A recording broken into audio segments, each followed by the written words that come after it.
박수 한번 쳐주세요.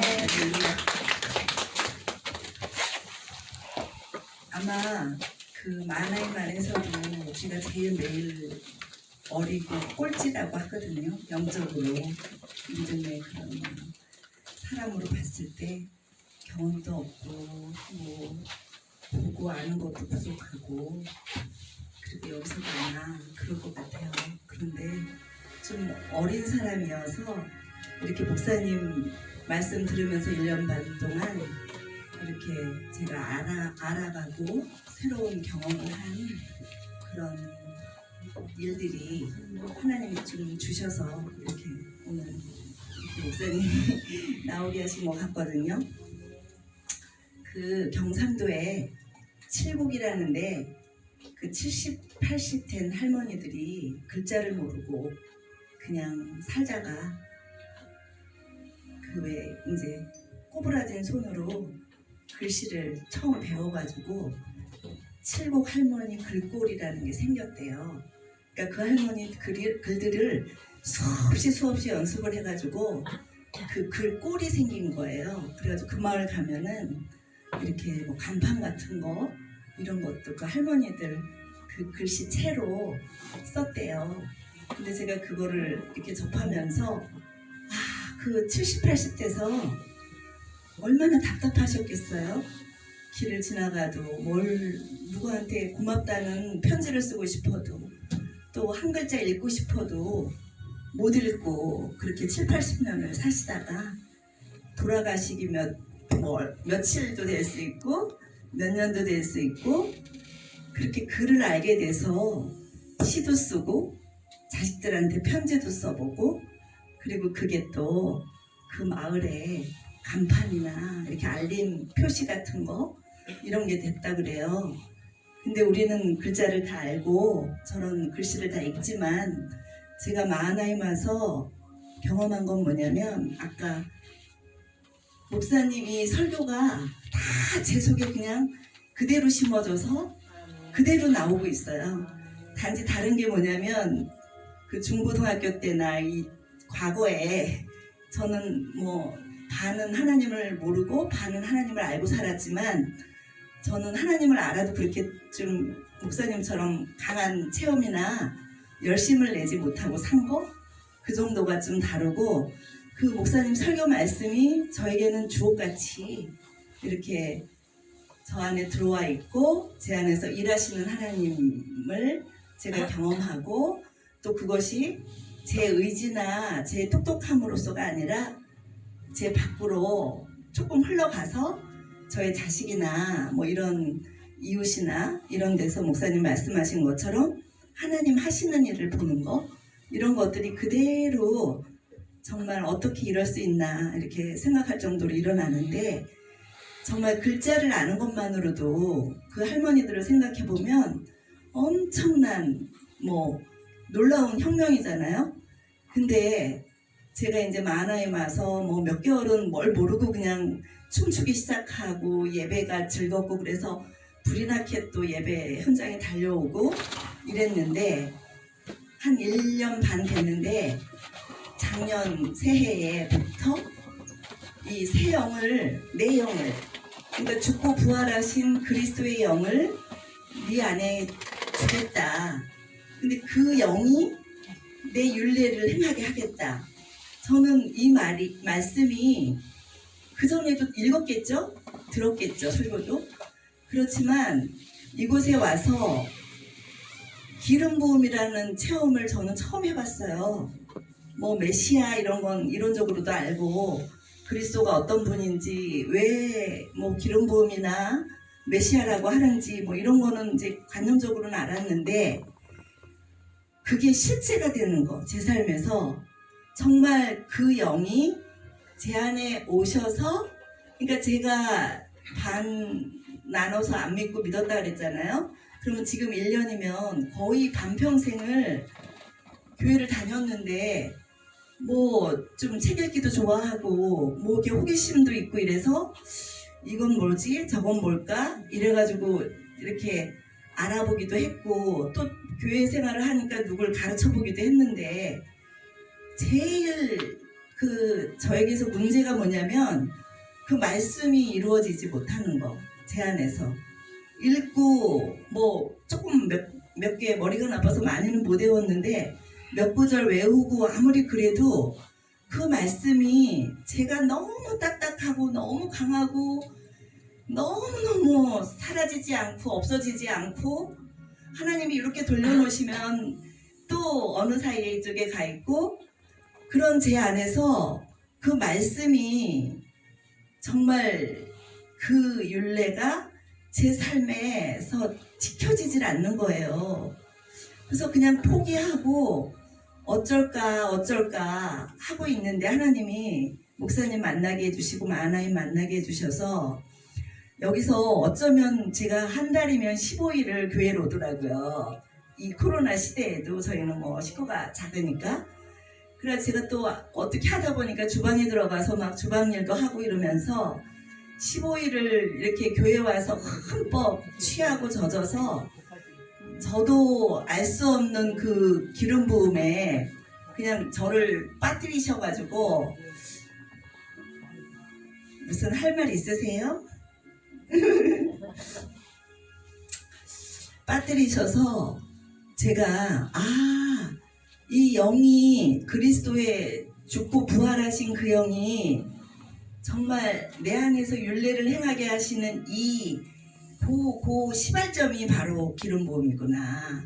그러니까 그게 뭐 추상적이고 진짜 아까 목사님 말씀하셨지만 겉으로 막 뭐 찌릿찌릿하고 저도 여기 와서 처음으로 찌릿찌릿한 거는 뭔지 아는데 뭐 은사를 더 이렇게 뭐 눈을 열어서 보여주신다든지 이런 게 아니라 말씀과 성령의 기름 부음으로 정말 하나님이 하시고자 하는 제 걸로 가득 차 있던 제 관점으로 가득 차 있던 것들이 믿은지 그렇게 오래됐어도 누구를 가르치고 뭐 믿음이 어떻다 다 정리가 되어 있어도 다 그것을 제하게 하신 후에 정말 하나님이 내 안에 오셔서 아직도 저는 근데 이렇게 자랑할 만큼 뭐 이렇게 높이 저를 들어서 이렇게 뭘 말할 수는 없는 어린아이 같은 신앙이지만 그런 것들을 제가 이제 제 주변에서 일어나는 일을 보고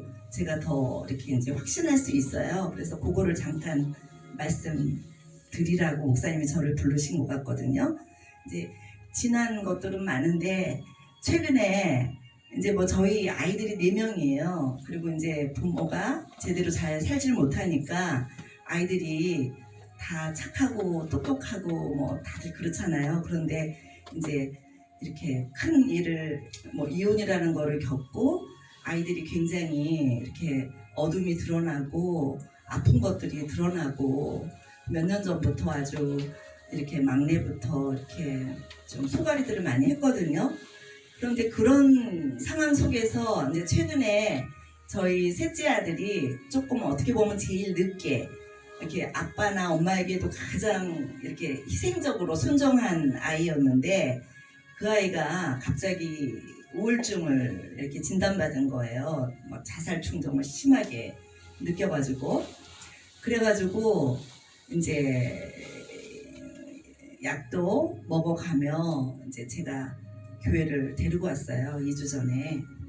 그런데 정말 이렇게 또 이 교회가 그 전에는 뭐 이렇게 교회도 사랑도 있고 또 뭐 목사님이나 또 이렇게 주변 성도님들이나 이렇게 어려운 일이 있으면 서로 돕고 하지만 진짜 이것도 기름 부음이 아니면 설명이 안 되는 그러니까 목사님을 통해서 기름 부음이 부어진 교회 안에서 또 그 말씀이 살아있는 그 공동체 안에서 아이가 왔을 때 정말 서로 온 성도가 합해서 그 아이를 이제 이렇게 마음으로 끌어안아 주시고 그 아이가 노래를 잘하니까 또 노래를 하게 해주시고 이러면서 얘가 막 살아나는 게 보였거든요. 그래가지고 이제 막 노래도 시원하고 찬양 이제 옛날에 조금 교회 다니다가 한 10년 교회 안 다니는 이제 시간인데 이렇게 하고요. 목사님이 예언을 하셨어요. 이제 에픽하이 예언을 하셨는데 이렇게 폐허래요. 폐허인데 갑자기 그 두꺼비 집 있잖아요. 두꺼비 집을 하나님이 탁 터치하시니까 빛이 막 뭐 천정에서 옆에서 땅에서까지 이렇게 빛이 확 그 폐허에 들어온다고 그러세요. 너무 감사한 예언이잖아요. 그래서 참 감사하다 이러고 집에를 갔어요. 근데 그날 또 저를 너무 보고 싶어하는 한 분이 막 카톡도 하고 저기 전화도 하고 이래가지고 제가 통화를 못해서 집에 들어가자마자 밤 9시에 그분하고 통화를 하느라고 전화기를 열었어요. 그 불을 켜고 이제 통화를 하고 우리 아들은 내 옆에서 어정어정 거리는데 제가 이제 이 아들 얘기도 다 하고 이런 분이어가지고 교회 갔었다 예언을 했는데 폐허에서 불이 들어왔는데 그 두꺼비 집 있지? 이 얘기를 하는데 불이 나간 거예요 저희 집에. 어머 그래가지고 어머 재민아 두꺼비 집 어딨어? 막 이래가지고 이제 저는 전화기를 들면서 두꺼비 집을 찾아가지고 불을 올렸어요. 그리고 다시 들어왔는데 아니 그래가지고 지금 불이 나갔어. 두꺼비 집이 내려갔어. 또 이렇게 얘기를 했는데 불이 한 번 또 나갔어요. 이게 너무 이상한 일이잖아요. 근데 이제 이런 일들이 뭐 간혹 있는 것 같아요. 이렇게 막 이 정도는 아니지만 이렇게 저로서는 어떻게 감히 어떻게 이런 일이 있지? 뭐 이런 것들이 우리 큰아들은 뭐 믿음이 참 좋은데 저희 집에 와서 이렇게 이런 기름 부음 받고 이런 건 잘 모르는데 제가 자는 침대에 이렇게 누웠는데 저는 저녁 준비하고 있는데 막 뿔떡 일어나더니 엄마 여기 누워있는데 막 이 손이 찌릿찌릿하고 제 침대에 자는 데에 누워있는데 그 아이에게 기름 부음이 온 거예요. 근데 사실 제가 그렇게 지금 계신 분들처럼 막 이렇게 경험도 많고 막 그런 사람이 안 되거든요.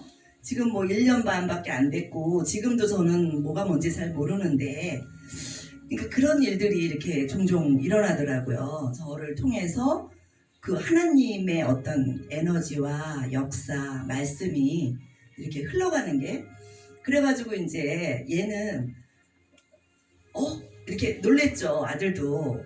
그리고 사실 얘를 제가 데리고 한 2주 있었는데 아파서 큰형은 이제 아빠하고는 저기를 못 가게 했어요. 교회를 코로나 때문에 이제 옮기면 안 되니까 다른 사람한테 혹시 여기서라도 그랬는데 이번 주에 저희 큰아들이 주일날 그렇게 막 전화를 몇 번 했더라고요. 근데 분명히 이제 자기 동생 데리고 또 교회 갔다 그러면 저 혼날 것 같아가지고 제가 전화를 안 받았어요. 그리고 밤에 가서 꼭 한번 해주는데 전화도 안 해줬거든요. 그랬더니 그 다음날 어저께인가 전화했더라고요. 저녁에. 그래가지고 엄마는 정말 엄마가 하고 싶은 일을 포기를 안 하네 이러면서 이게 이제 얘도 제 저기에 좀 이렇게 힘이 풀린 거예요. 그러더니 그 힘이 풀린 거에 어떤 플러스가 된 게 뭐냐면 동생하고도 통화를 해봤더니 동생이 너무 밝은 거예요. 그러니까 교회 갔다 와서 애가 똑같이 처져 있고 좀 이렇게 흐리멍텅하면 얘도 이렇게 엄마 뭐 이렇게 할 텐데 동생이 자기가 생각한 것보다 너무너무 밝으니까 이 큰아들도 그냥 엄마를 포기해 버리더라고요. 그러니까 이런 작은 일들 아까 뭐 코털 하나 같은 그런 뭐 정말 매생이국 같은 이런 삶의 간증들인데 이것이 정말 얼마나 제가 아까 말씀드렸지만 그 죽고 부활하신 영이 내 안에 와서 율례를 행하시는 그 일이 참 큰일이고 놀라운 혁명인 것 같거든요. 근데 그것이 뭐 이렇게 정말 무슨 뭐 태풍처럼 번개처럼 일어나는 게 아니잖아요. 우리 일상 속에서 하나님이 그렇게 잔잔하게 보호도 해주셨다가 내치기도 하셨다가 조그만 기적도 보여주셨다가 그래서 저는 정말 그 반평생 어떻게 보면 반 안 믿고 반 믿고 그 예수 그리스도를 믿고 알면서 말씀을 읽으면서 그게 왜 내 삶에 항상 머릿속에만 있고 이렇게 겉에만 살짝 있고 내 실체에서 왜 그게 만남과 관계와 또 그런 능력과 이런 하나님과의 대면과 이런 것들이 구체적으로 일어나지 않을까 너무 의문이고 발버둥치고 찾아 헤매고 이랬거든요. 그런데 정말 이 기름 부음이라는 거, 그 다음에 영의 말씀 들으면서 제 삶에서 정말 열쇠를, 키를 발견하고 그것이 또 제가 이렇게 종교와 율법 안에서 이렇게 노력하고 행하는 것이 아니라 이 마하나임에 저를 이렇게 심어주신 하나님을 제가 그 관점을 제가 감사하면서 받아들이고 이 마하나임을 그냥 어떤 다른 세계를 생각하지 않고 이 마하나임의 예배를 저는 아주 그냥 너무 달게 따라왔거든요. 그러다 보니 그 말씀이 제 안에 자꾸 이렇게 심겨져서 저의 막 얼마나 모질고 변하지 못하고 엉겅퀴 같고 막 드센 그 바위 같은 제 자아와 눈과 관점과 이 모든 욕망들을 하나님이 춤추고 말씀 듣고 이렇게 정말 어떨 때는 그냥 별거 아닌 거에 우리가 깔깔깔깔 웃어 제끼면서 그 예배 현장 안에서 하나님이 저를 변화시켜 가시고 그 기름 부어서 또 그 씨를 이렇게 싹트게 하셔서 이제 조금 이런 거구나 라고 제가 알게 돼서 이렇게 감히 저보다 더 잘하고 계시는 분들 앞에서 이렇게 조금 얘기를 해봤습니다. 감사합니다.